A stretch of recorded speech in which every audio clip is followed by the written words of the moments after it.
E rau vio pa te a pe mo kusina te lenga o nisi o pufuanga. O lo sila e tato e te tausi a me te tulanga ia tau e whātau a inga exports. Mua pa e lele. Malo whastai o le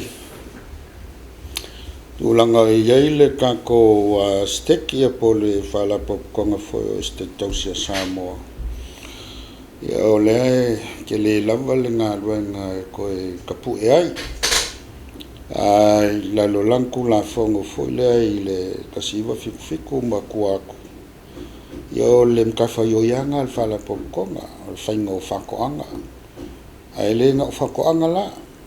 Whai foi ngā whaisi kua i ngā pisi nisi foi le ia foi le mwhai o ngā mawaise le ngi al fala popkonga. Ia wa fala popkonga ia e generator na ia na kupe mo le konginga o ngā whainga luenga ia masong sao fo il kako malo. O le kulanga lau whakoanga ia e ke le lava le ngā luenga leo koe whai e le fala popkonga. I le langolang sua fo i ma le langolang o le kako malo e ala le kapineka. Ina ia ngā lue whakasi kuking o le malo. E foi la si vaanga le ofiso fatoanga ma whainga whaiwa. Ia o le sros foi mai si uma mkanga luenga whala pokonga le kako malo. Ina ia unga ia le kulanga o kako wakinga e ma le export. Ia ele whangalo ina foi le au ke lenga ia ngai kanga kwhai pisinisi ma le private sector. La foi ngā lue ma maual ngā lue whakasi ma le kako malo. Ai o le kulanga ia le sket kausi. O le ua koe whaia ngā whakoanga. Mo le fufuanga foi le export aku i New Zealand ma isi foi a kungu. Le laua ke minei. Ia le ua whakingo le kako fufuanga lea i le mele le frozen taro. Whapenga foi la ma le kulanga le kaamu. Ia ma le koko Samoa. O le laua ua whai e container sa le whala popkonga. Ia le ua wakuina i New Zealand. Sa o le au ngā foi o le whama ike me le lei foi le kako komiki lea o le organic. E unga ia e foi le whala popkonga maisi whala popkonga. I le ngalu ingo whangua. Foi le lalo o pulenga whala popkonga nge el malo. Ia ai o lo iai foi le kulanga le lango sua ngai kanaka mamanu la kungule whaia la kou ki ngā o whakoanga. So o le kulanga la ngā foi le ke lea ia le fufuanga lea i le koe aki ngā inga o le eske kausi malonga koe kau whauwhauinga. O le ala ia ngā whakoanga maisi aki ngā ele la whasosolo aku iai. E le o se me whaingofie la ia ao le lui kau voi le ma le soifuanga nei ia. E kauanga ko ngā lue. Kauanga ngā lue. O le whai unga la o le makanga o le kausanga nei. Ia sa ia i le fuafuanga pe o ngā pasia el kampeneta. Inga ia ngā lue le skiko se whai se kako site New Zealand. Le lau ia i le ua. E kaula le lau ia i le kako property nai i Otahu. I lalo i South Auckland. La lau ia i le whale ua whakauina i kako malo ma le whala popkonga. Ia ua kaula o le Samoa o le Stick Community Business Hub Limited. Ia po le whapupu ele le Pacifica Market. O le alalanga o le mei lo le whala popkonga. Inga ia fai lo le kinga ele le export inga ia fa ko mau inga ile le afo ile le kinga ele wa fai New Zealand ia wa le sa nga fai fo ile kinga New Zealand ele ngi me ave ia so le la wa makamei ka ko fala poko ile kulango le export le o le frozen taro le kinga so kusala lewa malu container alfala pokonga lewa o alu ka ko falele New Zealand o le container mo le sa ave ongo sa ka sa ini fo se mo fuanga New Zealand ia le la sa fa ngai le panko embassy fo le ngai mangele ia le fo sa fa ngai si fo ka ko exporters so le la wo mo kur ka ko ma ke kile o to ia o le fian kelenga o le wa ko ai ko o containers ia fa na pop ko ma fa ka wo ia ele ila se kula nga fo le va pe e ka wo e ka fa ka ni fale wo yo fale lo ku le ala wa fo le le fale le ia ma la fo fai pa ana fa silanga I ka ko le ki o sa mo o ma fa lo ka malo ka ko atu no o ia o kilangi mangi usila le address a few fo ia pe a mo mi o kulanga o ka ko fu fai le ana mo le ka mafa e ala le fa mo le ma fai o nga le duele fa la popcorn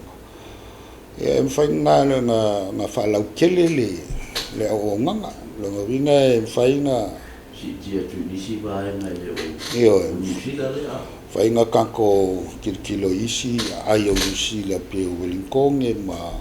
Hastings ma isi me o la mo le io kako kanga ia inga ia fai o nga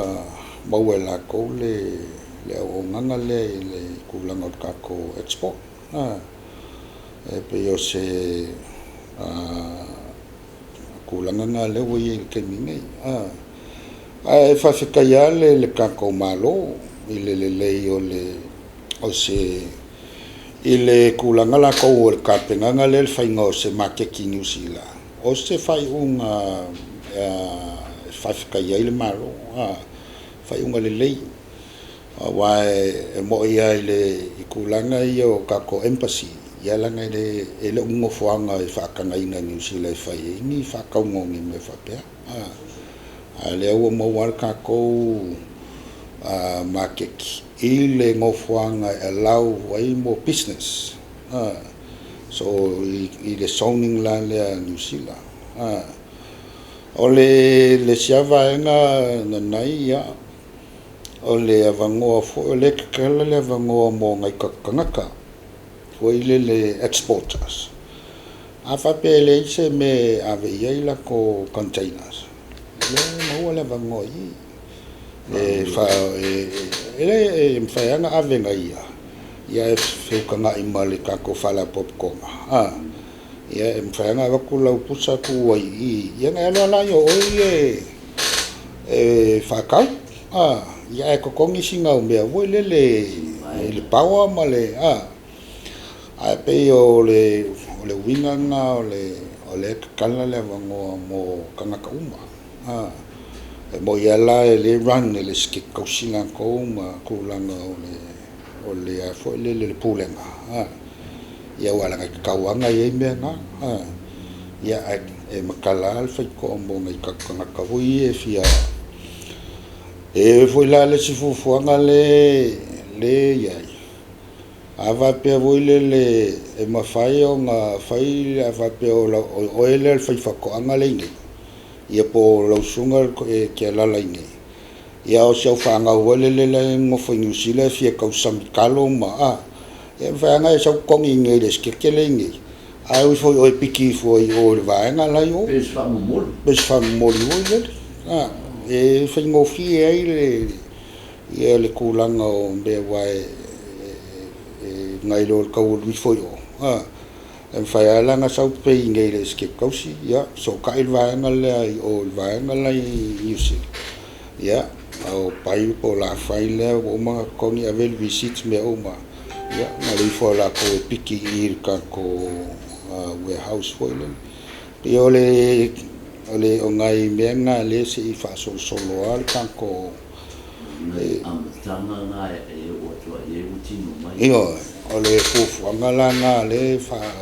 ka u foi le e ka ko ke le mai ai me ku ya foi le mol fa le ya ki le ka ko o manga le ai pe o le menga ngai o se decision le al malo o fai ai se ka ko property o kilangi kere ia ngō vai New Zealand o kilangi kere ia o lai ai me o properties fo ia isia kungu e le fo nga ke lo lai le lei ai la ko ia e o kako ia e su e ale me ia nga ia ka ia le decision o fai ia o se me le lei mo kako uma Tuna mitala tupati, ale te o te mini pe o le talo alfa momo. Ale o momo le ava noa e fa aise nisi o pua fa le anga lo I mai samoni pe o tamo. Ia ole mako ole container le o te mingai. E a foi le ngaldu le afal ka mbu mal kok samo. Ia o vangola nga kusa le ke le kalo le pe mai ka ko fai fa ko anga ngai ole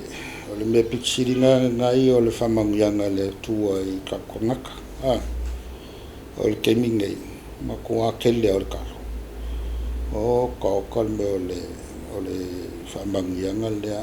Tu sa pe le telecom na o male market fa te wai. Le mo ko sau wa ka ka mai ka ya foi le pe o fa ku ya e le ko pe lo ka la kilo le mo ke fa ka wo mai ya le sau ngai ka ma ko alu moku wa le ko ole ke le ala kalo se lo ngai ka mu ya ole ufi fo ya ma fai nga ka ko fai ya benga ia fa pena foi la mal ko sa mo so le ala vai e pe la al fa kai na o kalo ale sa ku markamu al koko ia sa mo o koko al fa la ko nga ia nga fa ko Te le ma ke tio le ko sa mo ni e ke le na nai o le ke le o koko ia ave le ske ko si container nga o le fa inga va se la nga ilunga le afi de mbolo ipu foi e makuala e faka wa le valkala New Zealand pesfukala New Zealand e va venga o maku koko ngai lo kalo ma kamu ai ole kamu foi la ya ole kamu konga ma feololo skama si kamu yukingi wa kasina fu fa le anga kau mo voi le ya o ke lo a ko e ile va mo ko e mai e kongu le ka mungu ki ai e kulanga la ko ia ile kulanga fu fa le kwa manga ya e se fo ile kafkai fo ile ska ko fa la pop konga le sauce na makame ile frozen ia leo ka ko fa nga inga ngai games wa pe ole kulanga foi le polale umi e fa fulisa il ka ai saka kwale le wala ngole ole le po foi le ave ka ko kaloi ala e fa makala ina le saka ngole ka fa punga le vai vela ya ko lo ko mo makal ma sa al pusa isa ko lo ko so la wo wo lo ka ngaka ia e vele fo pe ia o kalo foi quase email mama so wa le manga ia la ava piole ka foi le ia ka ko fa ua ngai mea ia ia el que le foi ngal ka ko lo ia mar ko langa foi le kau i le vale mangiusila lo ka ko mo foi le nga ia ka mfai e kau minimize ile me le quarantine issues foi le o lo na le container mo stick na fai ia ele fai mo fiele le kapenganga na wala nga o kelo o le la entale le steki kongo ko inga makekia me sela le venga inusila sa o ia nga ile so akunga le ministry le primary industry on usile siaki le container ia o ki fa fika ia ile li mai le lima fo ia mo ko fi le mpi ai le nga so ingo ku siaki le mea ese le mama ko clean or ka ko ka pena ele le va na fai na venga va na mai o nga le ka ko o sa fa kai mai a fo si va na ka ko na venga mo ka pena mai a wa va bella ko nga io family no la ko kukunga mai ai no awa sa me voile le fua ku isi container e va ku isi ko Pacific e fa yo le pala ya ke le fo ya o mo fale kongo me evacua so pe yo le kulanga sa kil ko ya fo le ya wange ya singa la pe yo le ka ko fo ya le mele le wo wa ku ne ka ko pus yo pe yo le me ngo fo le MPI e ka wa pulo le ka ko fala poco ya mo ki ngo la yo ko fa pella ko ngadwa ya ala wo family ina ye le kulanga la ko ai ina al mele la le frozen ile ai se mau ngasu vole le ai ko me o ia ka u me maka le me pixilina na fisia io le family ino o ko products ya le la wo pe o mau ku fo ila ya fa popo ilo la marca ko fale la wo ilo la ko wa ko sale fa nga ku le company le o le EAF international o le agent la que mai ku le container nga avela il la ko yard o la ko meeting al me o transitional facility ele mas faina va ku container ave sa or ka ko fale la nga ele I meet le me na ka sirna va nga le nga lu e ka ko e ave la container I le EAF o mo la ko la e meeting le requirement na MPI e siaki ele nga approval MPI ko am failo nga sifi or ka ko facility ka ko warehouse so one tulanga leo wa no ya wa ma wa tu po lo ye ni si wa tu multi private exporters ni te wo ye ni ma na tu po le fa pe la wa tu le fa la to ma le si te tausi pe si ta wana ale ma wa tu le pe o ta la ba no le mo wala so swani po le al ta tu wala po to ma be se lo pe pa to ia le ai pe le tulanga nga o le ala ia le ko I le kulanga ia le stick pe nga fa ia kula makana o langa makafa yo I lano lang kula fongo le faingo fa ko anga mai sia kina e pe anga fa ia kula le kulanga le kako market la wo ia o le kala le vango le kala le vango e o foi lai ngai ka ko nga ka fai fa ko anga awa le wo ka kala i le vango en fain fa ka mai ai e fai fa ko anga le ske ko sia lo ngawinga la kala ngai pele o mai kangaka e fai le ske ko sia fa ko anga e fai e me ia e a foi le ko kilo la pulanga ia ma le komiki o le ske ko e ia fai fai e foi le ia kulanga o anga fa ko anga ia fa popo ia I ma le sao komiki ia le malo ma le tunu foi le ia le mau ai fa kuanga ma nga lue fo ale aka kala ka ko avangoi ka ko fai fa kuanga e o mai foi la ko pe foi le no ke ai se exporter e wale ai se me ave ile me le nga pusa le mau la ngoi le tu wa tu le ta opso yo e a foi le o mai fai no fa ngai ka ko fa le yo so fa la nga va kulanga pusa ia ku ai ko kongi sanga fi foi le o le ku ai o malanga irikis ala mo la no fa ta wo fa fa ka ia pe anu ngai ki viva I kuanga so o le ila se foi le fa pe la compete wale ole meale ka ko ke fa fonga yem fa lo ngoi le lava sa pala yo kalo le lava o le ale me ala ya ma koele nga unisila no Australia maisia como ia wa ave foi kalo ngai kanaka ia le u faila ko exporters so le mele le la se me pole le fa pe la compita ku le ske kausi ngai kanaka le lango aku ia le stiki kanaka ya fo ile le mawal nga le fakas ya o nga wala ia pula ka langa kau o e fa kau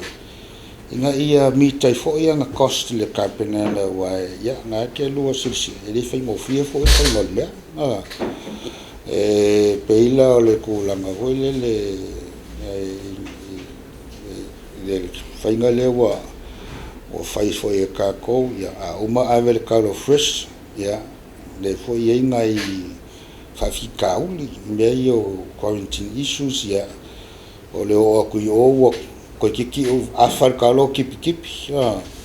ia le voi e ia ngai me foi o le frozen ia ia sfaka ka ingala ngai ia mai kalo fu le kako la peile le fai fato anga ile mama fa lang kalo la ia ale la fai el skek ko e valu le mea e wa ki renga lu ese si maf ko e kipi ko loa ai la ua foi le angol kalo ke va e pengi kama I fasila aula I ko kongo ia ere avera nga me kusala wa ngau wa ko le me e pe ole mela nga o ngai fafika uli foi nga ia ole fe nga ole ala nga ole kau fe kau ye ole price le ye ke me ia mal kulanga ole ka ko ai amanguia ka ko kau fainga malfanga solongo ka ko mele wo ye inusila ia ele ko mawai ia le kai mesi ia foi ka ia foi kai mi fa pena al market ai pe o le kulanga nga ia ele o isia nga fole o le stekia por malo compiti lai ka o ko ma ke ki e menga ele mfin control skanaka Patia mo la vonu luma o sila la le tatu este tausi ona to telefoni se ko malu pa ia la tulu o la ya Australia Amerika eu no expand atu le sosuani tau au sosuani le ale tatu para putonga ia tulu ia ma se fainga pa ana ma tatu private exporter ni sa ia okay loa ngai o se kulanga le leina wa pe o se kasina o a foile le o mangloki le fala pokonga mo le sis futa sanga inga ia fala keli o manga le naka foila o musila ia e ia ngai uleo ie ngai kangaka iau o lo manga o faise me whape o ma rau la koilo so ke le ala vango whainka ko whaia ia wai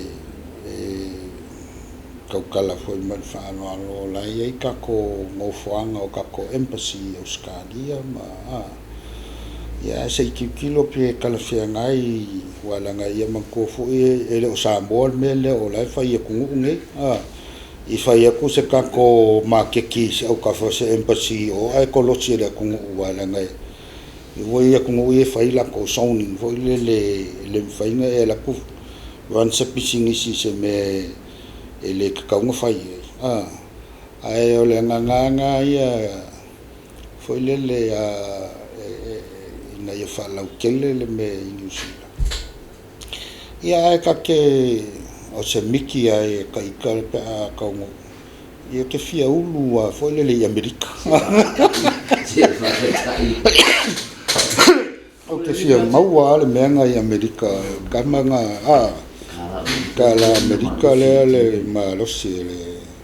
ya ka ko mau le nga ma ke ki ke lo wa kon kusia lo mo le restaurant le pa ke no ke tai mo dia mo pe se fa tuanga po le ya po se tu ala lo po ia le ta tu para po jo a misal mo malu lo ko fa tuanga ile tu ranga le o lo ya ile ma no le nei pe a fina lo e la uina tu ia la tu fu fa le ia mo fa ngai le nei pe to ale ta tu fa la to ia ele vole le e a fo le o lo mau le pe un fa ko lo mau le va ngo ba ko fo ngai ia e fa ka fo ngai ka ia ka ko kasi fa fa to anga na ave saola ko ia la ko kalo o ia wa ko fo ka so ni me ave ai ma ka ai pe an fa ko le va ngo le o le ke lo kasi le vai ngole kinga el tanto malo le ke le foi ana pisa mai ai le marnis foi o sui ngi makeki me va penga ya le wo mo le va ngole wa fai ka ko fala ko ngale le makeki ni sila ma ko la na foi mo ka ko expo ya foi le fa ngai nge ka ko kan ka fai fa ko anga o le winga la lo kala malui ko anga ko le me le ko fo le me ka ko fa ye lo le me ia ka ko ka lo le li so ni mai ma ka ko ngan lu ka wa ya la langia ye ka ko ngan lu o le me la ia le o ma wa le me ke nga lu mo lo mo ki ngo o le ye le wala faina mo wel se le ni ia ma le au nga ko ka ko fo fa le nga ia ko mo ma bola ko foi export le mo wala va ngoi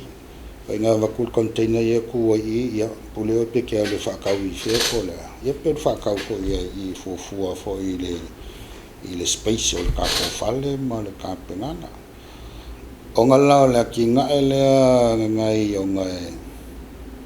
o le ye fo nga se mai ale se ka kalai ka ko podas ma sa lokor ka ko feo inga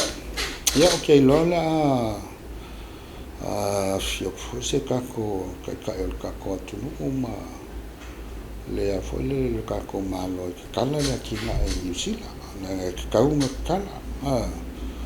o le fo na le ye le